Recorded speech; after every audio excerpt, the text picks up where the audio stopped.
നിങ്ങളുടെ favourite shows ഇനി ഒരിക്കലും മിസ്സാവില്ല. ഇപ്പോൾ C5 കാണും നിങ്ങളുടെ ഫേവറേറ്റ് ഷോസ് തികച്ചും സൗജന്യമായി. രാജു വർമ്മ സാറിന്റെ വിശ്വസ്തനായിരുന്നു. ഋതിക മേഡവും രാജുവും പ്രണയിച്ച് വിവാഹം കഴിച്ചത് വർമ്മ സാറിന് വലിയ ഷോക്കായിരുന്നു. അതുകൊണ്ടാണ് വർമ്മ സാറ് അവരെ വീട്ടിൽ നിന്നും ഇറക്കി വിട്ടത്. അന്ന് നിന്റെ കളിയാക്കി ചിരിയും പരിഹാസവും ഒക്കെ എനിക്കൊന്ന് കാണണം. ദീപകെ, ഋതികപ്പോ ആ പഴയ പെൺകുട്ടിയല്ല, ഒരാളുടെ ഭാര്യ.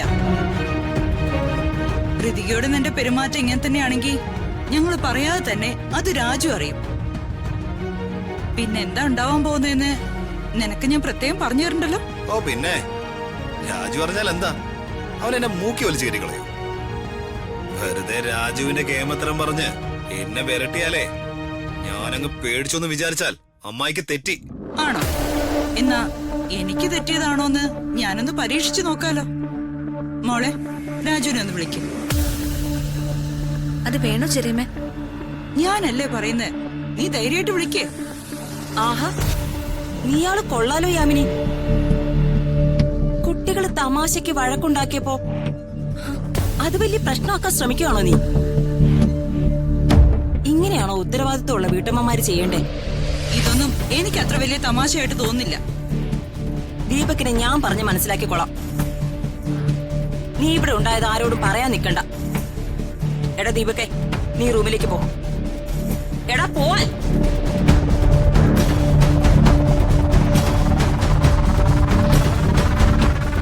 എന്റെ പൊന്നി യാമിനി, ആ ചെക്കനെ കൊണ്ട് ഞാൻ മടുത്തു.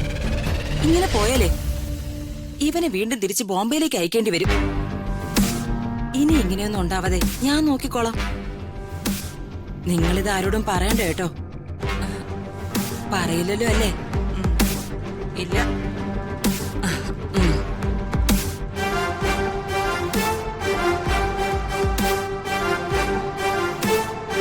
എന്താ ഇത് മോളെ ഇത്? ദീപക് എന്തൊക്കെയാ പറയുന്നേ?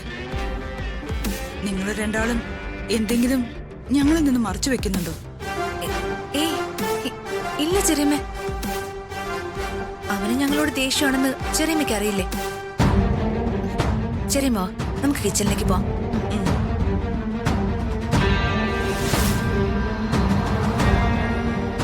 അപ്പോ വർഷങ്ങൾക്ക് ശേഷം പത്മാവതി മേഡം തിരിച്ചു വന്നതിന്റെ പിന്നിൽ ഇങ്ങനൊരു ഉദ്ദേശം കൂടി ഉണ്ടായിരുന്നു അല്ലേ? എന്റെ ഭർത്താവിന്റെയും മകളുടെയും ജീവൻ ആ സ്ത്രീ കാരണം ആപത്തിലാകരുതെന്ന് കരുതി മാത്രമാണ് എന്റെ പ്രിയപ്പെട്ടവരെ ഉപേക്ഷിച്ച് എനിക്ക് പോകേണ്ടി വന്നത്. എല്ലാ സ്വത്തുക്കളും എന്റെ മകളുടെ പേരിലേക്ക് മാറ്റാൻ സമയമാകുന്നത് വരെ അവളും എന്റെ ഭർത്താവും സേഫ് ആയിരിക്കുമെന്ന് എനിക്കറിയാമായിരുന്നു.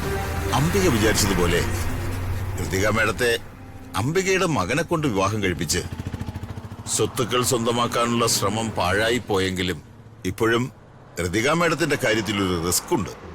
എന്ത് റിസ്ക്? രാജുവുമായിട്ടുള്ള ഋതിക മേഡത്തിന്റെ വിവാഹം കഴിഞ്ഞിട്ടും ഇതുവരെ സ്വത്തുക്കളൊന്നും ഋതിക മേഡത്തിന്റെ പേരിലേക്ക് മാറ്റാനുള്ള പേപ്പറുകളൊന്നും പ്രതാപ് സാർ മൂവ് ചെയ്തിട്ടില്ല.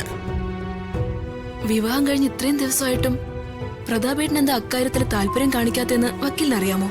പത്മാവതി മേഡം വിചാരിക്കുന്നത് പോലെ രാജുവും ഋതികയും തമ്മിലുള്ള വിവാഹം വർമ്മ സാറിന്റെ താല്പര്യത്തോടെയോ സമ്മതത്തോടെയോ അല്ല നടന്നത്.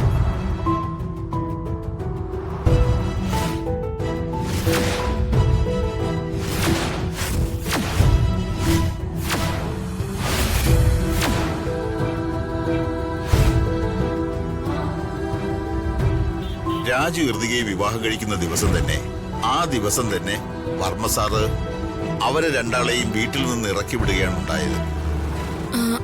സ്വത്തുക്കള് ഋതിക മോളുടെ പേരിലേക്ക് മാറ്റിയില്ലെങ്കിൽ അവരെന്റെ മോളെ ഉപദ്രവിക്കാനുള്ള കെണികൾ ഒരുക്കില്ലേ വക്കീലെ? ഓ മേഡം, രാജുവിന് ഈടെ ഉണ്ടായ ആക്സിഡന്റ് പോലും ആരോ കരുതിക്കൂട്ടി ചെയ്തതാണെന്നും ആരാണ് ഇതിന്റെ പിന്നിലെന്ന് അന്വേഷിക്കാൻ വർമ്മ സാറ് രഹസ്യമായി ഒരു ഉദ്യോഗസ്ഥനെ നിയമിച്ചിട്ടുണ്ടെന്നുമൊക്കെയാണ് ഞാൻ കൂടുതൽ അന്വേഷിച്ചപ്പോൾ അറിയാൻ കഴിഞ്ഞത്. ഈശ്വര, എനിക്ക് ഉറപ്പാ അതിന്റെ പിന്നിലും അംബിക ചേച്ചിയും മകനും ആയിരിക്കും. വക്കീലൊന്ന് അംബിക ചേച്ചിയെ കണ്ട് സംസാരിക്കാവോ? ഒരു സന്ധി സംഭാഷണത്തിലൂടെയെങ്കിലും അങ്ങനെ.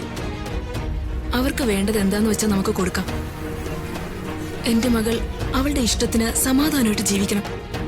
അതിന് പകരമായി അവർക്ക് എന്ത് വേണോന്ന് ചോദിക്കും. എത്ര കൊടുത്താലും അംബികയുടെ ആർത്തി തീരുമെന്ന് എനിക്ക് തോന്നുന്നില്ല. പിന്നെ ഞാൻ എന്ത് ചെയ്യും വക്കീലെ? എന്റെ മകളുടെ ജീവിതം അവരില്ലാതാക്കുന്നത് നോക്കി നിൽക്കാൻ എനിക്ക് എങ്ങനെ സാധിക്കും? പത്മാവതി മാഡം വറീഡാകണ്ട. രാജു വർമ്മ സാറിന്റെ വിശ്വസ്തനായിരുന്നു. കൃതിക മേഡവും രാജുവും പ്രണയിച്ച് വിവാഹം കഴിച്ചത് വർമ്മ സാറിന് വലിയ ഷോക്കായിരുന്നു.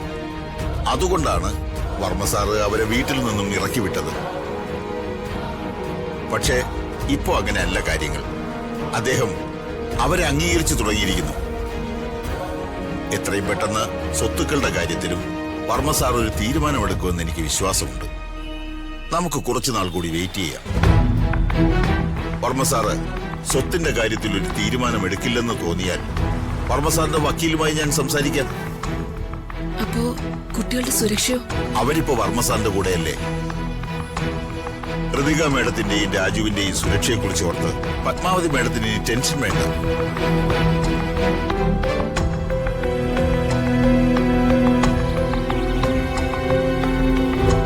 ദീപകിന്റെ സ്വഭാവം മോൾക്കറിയാലോ.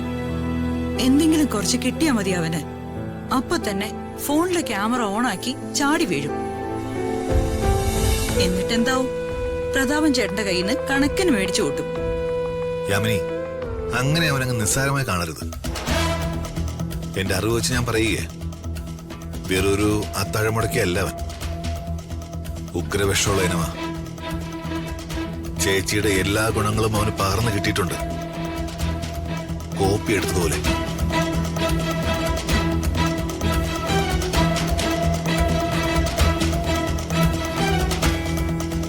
അവനെ സൂക്ഷിക്കണം. ആ മൊബൈൽ ക്യാമറ കൊണ്ട് അവൻ അവസരം കിട്ടിയ ഈ ഭൂലോകം അവനെടുത്ത് തിരിച്ചു വെക്കും. ഈ ചെക്കൻ ഇത് എന്തെങ്കിലും പ്രയോജനമുള്ള കാര്യത്തിന് ഉപയോഗിച്ച് 10 കാശുണ്ടാക്കിക്കൂടെ? എത്ര ചെറുപ്പക്കാരാ ഇങ്ങനെ മൊബൈൽ ക്യാമറ കൊണ്ട് വീഡിയോ എടുത്ത് ലക്ഷങ്ങൾ ഉണ്ടാക്കുന്ന? സ്വന്തം കാലിൽ നിൽക്കാൻ പഠിക്കേണ്ട പ്രായമായി അവന്. ഇപ്പോഴും അമ്മയുടെ വാക്കും കേട്ട് കോമാളി വേഷം കെട്ടി നടന്ന ഇവന്റെ ഭാവി എന്താവും? ആദ്യം അമ്മയുടെ ഇളയനിയനെയും ഭാര്യയും പിന്നെ ആ കുട്ടിപ്പിശാശിനെയും ഇവിടുന്ന് ഇറക്കി വിടണം. ഇയാൾക്ക് വേറെ പണിയൊന്നുമില്ലേ?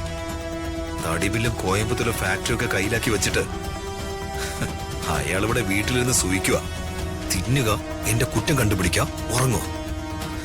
ഇത് തന്നെ അയാളുടെ ജോലി. അവരെന്താന്ന് വെച്ചാ പറയട്ടെ ദീപകേ. ഇന്നല്ലെങ്കിൽ നാളെ എല്ലാം അംബികയുടെ കയ്യിലെത്തും. അന്നിവൾക്കേ പെരുവഴിയായിരിക്കും ശരണം.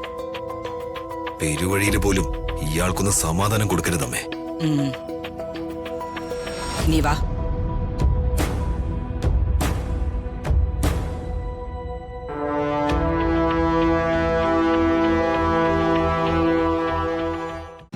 ഡൗൺലോഡ് ചെയ്യൂ C5 ആപ്പ്. കാണൂ എല്ലാ എപ്പിസോഡുകളും സൗജന്യമായി.